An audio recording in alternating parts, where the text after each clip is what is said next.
This is Vikas and आज के session में हम बात करने जा रहे हैं एक्टिव वॉइस और passive voice. Active voice and passive voice इतना कॉम्प्लिकेटेड टॉपिक है, इतने रूल्स होते हैं और अगर हम उनको प्रॉपरली नहीं करते हैं तो वो हमारे मिस्टेक हो जाती है। तो इसको हम लोग कैसे करें कि हमें ये आसानी से हमेशा हमेशा के लिए याद हो जाए, हमारे जहन में बस जाए। तो सबसे पहले अगर मैं आपसे पूछूं कि आपको इसका पैसिव वॉइस फॉर्मेट करना है तो क्या आप कर सकते हैं? आप कर तो सकते हैं, बट पहले आपको देखना होगा कि इसमें ऑब्जेक्ट है या फिर नहीं है, क्योंकि जिन पैसिव वॉइस में या फिर जिन एक्टिव वॉइस में ऑब्जेक्ट नहीं होता है उनका पैसिव वॉइस नहीं बनता है। तो जिन सेंटेंसेस में ऑब्जेक्ट आपको नहीं मिलता है तो उनका हम लोग पैसिव वॉइस नहीं बनाते हैं, क्योंकि without object we can not format any passive voice. Okay, next हम बात करते हैं सेकंड रूल। आपको देखना होगा क्या ये उन 8 सेंटेंसेस में आता है, ये वाला सेंटेंस जिनको हम लोग बनाते हैं, या कहीं उन 4 में से तो नहीं है जिनका हम लोग पैसिव वॉइस बनाते ही नहीं है। अब बहुत से लोग कहेंगे भाई ऐसे कौन से पैसिव वॉइस सेंटेंसेस होते हैं जो नहीं बनते हैं। तो हम लोग इन सेंटेंसेस को इजिली हम लोग आगे सीखेंगे और देखेंगे किनका पैसिव वॉइस बनता है और किनका नहीं बनता है, एंड ऐसा कौन सा इजी वे है जिससे कि हम 2 मिनट में चुटकी बजाते ही अपने सेंटेंसेस को पैसिव वॉइस में फॉर्मेट कर सकें। सो गाइस चलिए वीडियो स्टार्ट करते हैं और सीखते हैं एक्टिव एंड पैसिव। और स्टार्टिंग दिस वीडियो सबसे पहले हम जानेंगे कि कितने पैसिव वॉइस बनते हैं और कितने नहीं बनते हैं। तो जैसे कि हम बताएं कि पैसिव वॉइस एंड इनडायरेक्ट और डायरेक्ट इनडायरेक्ट ये जो होते हैं हमारे, इनकी टोटली डिपेंडेंसी किसमें होती है? टेंस में होती है। तो सबसे पहले हम इस टेंस के स्ट्रक्चर पे चलते हैं और देखते हैं कितने का पैसिव वॉइस बनता है और कितने का नहीं बनता है।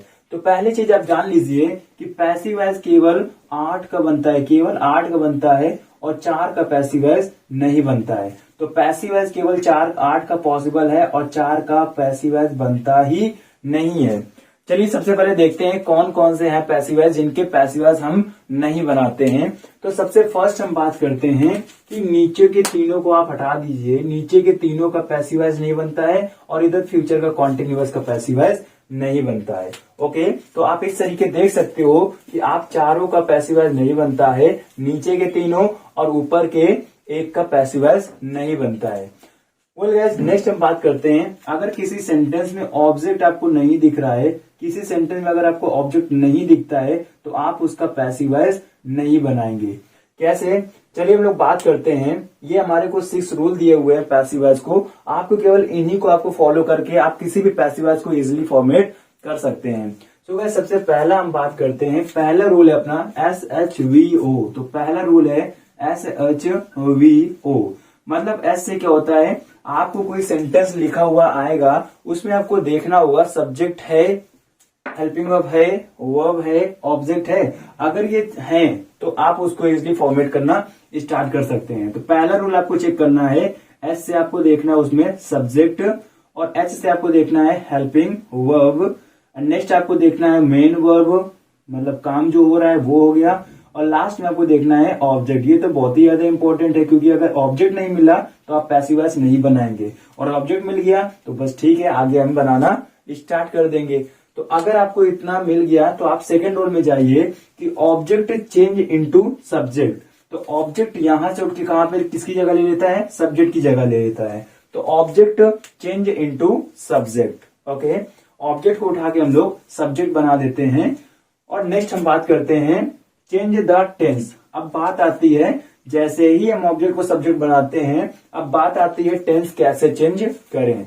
तो टेंस चेंज करने का सिंपल सी चीज आप यहां देखिए कि अगर वो प्रेजेंट इंडेफिनिट है तो वो प्रेजेंट कॉन्टिन्यूअस में चेंज हो जाएगा, अगर वो पास्ट इंडेफिनिट है तो पास्ट कॉन्टिन्यूअस में चेंज हो जाएगा, अगर वो फ्यूचर इंडेफिनिट है तो वो फ्यूचर कॉन्टिन्यूअस में चेंज हो जाएगा। ओके, पहले आप इतना समझिए कि अगर वो प्रेजेंट इंडेफिनिट में है तो जस्ट नीचे वाले में चेंज हो जाएगा, अगर वो पास्ट इंडेफिनिट है तो पास्ट कॉन्टिन्यूअस में चला जाएगा, अगर वो फ्यूचर इंडेफिनिट है तो फ्यूचर कॉन्टिन्यूअस में चला जाएगा। बहुत से लोग कह रहे होंगे सर ये तो बनता नहीं है, तो ये नहीं बनता है, बट ये चेंज तो हो जाता है, ऊपर वाला नीचे आ सकता है, बट ये कहीं चेंज नहीं होता है।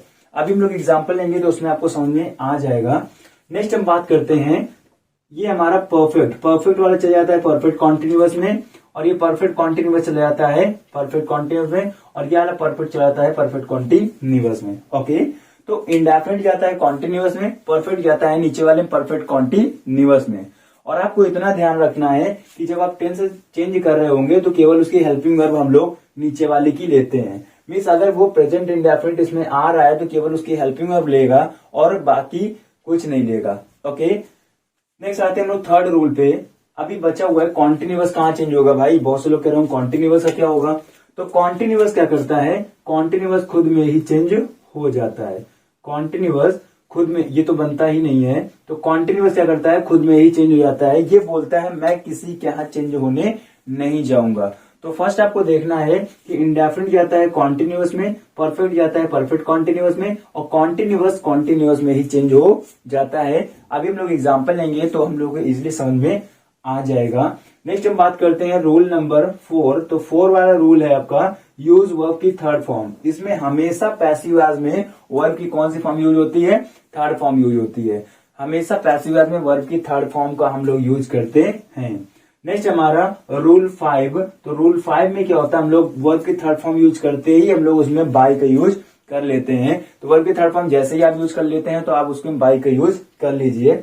एंड उसके बाद में हम बात करते हैं सब्जेक्ट चेंज इनटू ऑब्जेक्ट। तो अभी हमने सब्जेक्ट ऑब्जेक्ट उठा के सब्जेक्ट बनाया था, अब सब्जेक्ट उठा के हम क्या बना देंगे, ऑब्जेक्ट बना देंगे। तो इस तरीके से इनमें क्रॉस मल्टीप्लाई चलता है, ठीक, कि ऑब्जेक्ट चेंज हुआ पहले सब्जेक्ट में और फिर लास्ट में क्या हुआ, सब्जेक्ट चला गया ऑब्जेक्ट में।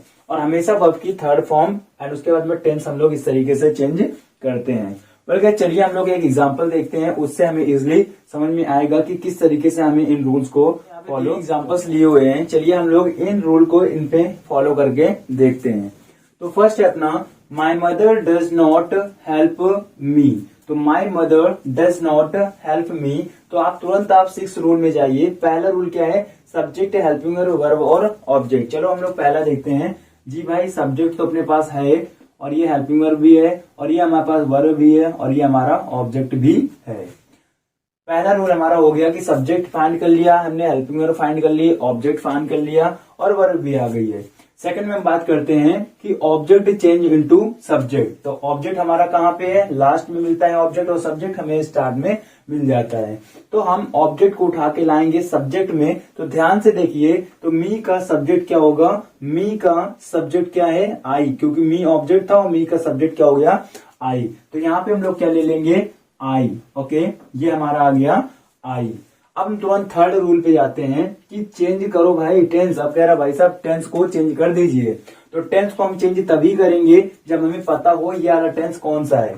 तो पहले ये आइडेंटिफाई करो, और ये हमें केवल और केवल हेल्पिंग वर्ब ही बता सकता है कि टेंस कौन सा है।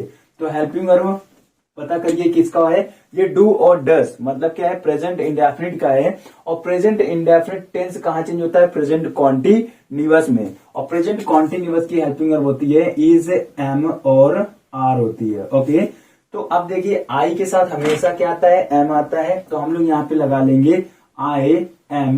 तो आई एम और फिर नॉट की प्लेस थर्ड फिक्स होती है, तो ये हो गया नॉट। तो आई एम नॉट। अब बात करते हैं वर्ब की थर्ड फॉर्म। तो वर्ब की थर्ड फॉर्म, हेल्प की थर्ड फॉर्म क्या हो जाएगी, हैड। यहाँ पे आ जाएगा हैड, तो ये हो जाएगा आई एम नॉट हैड, और फिर क्या आएगा, बाई।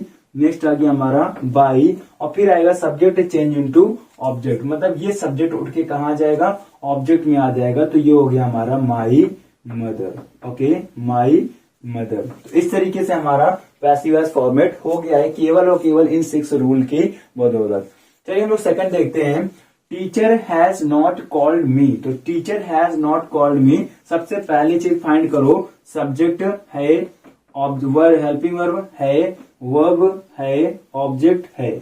सेकंड रूल है ऑब्जेक्ट चेंज इनटू सब्जेक्ट। तो ऑब्जेक्ट हमारा मी, और मी का सब्जेक्ट क्या होता है, आई। तो आई उठा कहां पे ले आओ, इधर ले आओ। तो ये हो गया हमारा आई। नेक्स्ट है हमारा चेंज द सेंटेंस, और ये सेंटेंस तभी चेंज होगा जब हमें पता होगा ये टेंस कौन सा है। तो जल्दी से फाइंड आउट करिए कि हैज और हैव किसकी हेल्पिंग वर्ब होती है। और अगर आप नहीं फाइंड आउट कर पा रहे हैं तो हमने हेल्पिंग वर्ब वाला टॉपिक ऑलरेडी कवर अप कर लिया है, उसको आप जाके देख सकते हैं, आई बटन पे आपको लिंक मिल जाएगा। तो सबसे पहले हमने देखा हैज और हैव। तो हैज और हैव होती है परफेक्ट की प्रेजेंट परफेक्ट, और प्रेजेंट परफेक्ट जाएगा प्रेजेंट परफेक्ट कॉन्टिन्यूअस टेंस में। तो हम लोग आगे लिख देंगे यहाँ पे आई के साथ हमेशा क्या आएगा, हैव।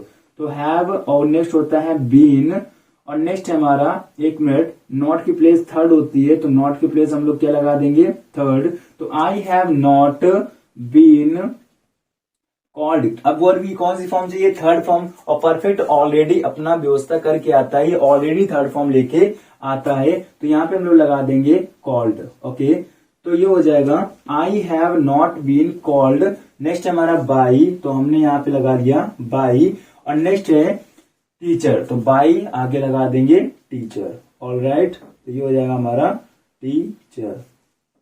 इस तरीके से हम सेकंड वाला भी कंप्लीट कर चुके हैं ओनली इनका यूज करके। चलिए हम लोग एक और एग्जांपल देखते हैं, थर्ड। तो they did not play hockey. तो they did not play hockey, तो सबसे पहली चीज आप देखिए कि they did not play hockey, subject है, हेल्पिंग वर्ब है, वर्ब है, ऑब्जेक्ट है। अब क्या है कि ऑब्जेक्ट चेंज इनटू सब्जेक्ट, तो ऑब्जेक्ट उठा कहां पे ले आओगे, आगे ले आइए, तो ये हो जाएगा हमारा हॉकी। अब ध्यान से देखिए टेंस कौन सा है, डिड है, मतलब कि पास्ट इंडेफिनिट, और पास्ट इंडेफिनिट चेंज हो जाएगा पास्ट कॉन्टिन्यूअस में, तो इसकी हेल्पिंग वर्ब होती है वॉज और वर, वॉज और वर। और ये बताइए कि हॉकी क्या है, सिंगुलर है कि प्लूरल है, तो हॉकी क्या है, सिंगुलर, तो सिंगुलर के हिसाब से क्या आ जाएगा, वॉज, तो ये हो जाएगा हॉकी वॉज। और नेक्स्ट हो जाएगा नॉट, क्योंकि नॉट की प्लेस थर्ड होती है, तो हॉकी वॉज नॉट। अब प्ले की थर्ड फॉर्म, क्योंकि नेक्स्ट रूल बोलता है यूज वर्ब की थर्ड फॉर्म, तो हमने यूज कर लिया प्लेड। और नेक्स्ट होता है हमारा बाई, तो हमने लगा दिया बाई। अब देखिए दे को हम लोग सब्जेक्ट को चेंज करना है ऑब्जेक्ट में, तो दे का ऑब्जेक्ट क्या होता है वहां से चेक कर लीजिए, तो दे का ऑब्जेक्ट होता है हमारा देम, तो यहाँ पे हम इजिली लगा देंगे दे का देम। ओके, तो इस तरीके से आप इनको इजिली सॉर्ट आउट कर सकते हैं। वेल गाइस, आई होप आपको ये समझ में आया होगा, केवल और केवल आपको इन रूल्स को फॉलो करना है। ओके, नेक्स्ट वीडियो में हम लोग बात करेंगे कि ऐसे सेंटेंसेस को कैसे फॉर्मेट करें, कैसे पैसिव वॉइस में चेंज करें जिनमें हेल्पिंग वर्ब दी ही नहीं होती है, मीन्स उनको कैसे हम लोग फाइंड आउट कर सकते हैं। इसमें तो हमें हेल्पिंग वर्ब दी हुई थी तो हमने सॉर्ट आउट कर लिया, बट कुछ सेंटेंसेस ऐसे होते हैं जिनमें हेल्पिंग वर्ब नहीं होती है, पता ही नहीं चलता टेंस वो प्रेजेंट का है कि पास्ट का है कि टू बी कंटिन्यूड। नेक्स्ट जो बचा हुआ है वो हम लोग आगे सीखेंगे। So guys, thanks for watching this video, I will see you in the next video. Till the time, stay home, stay safe.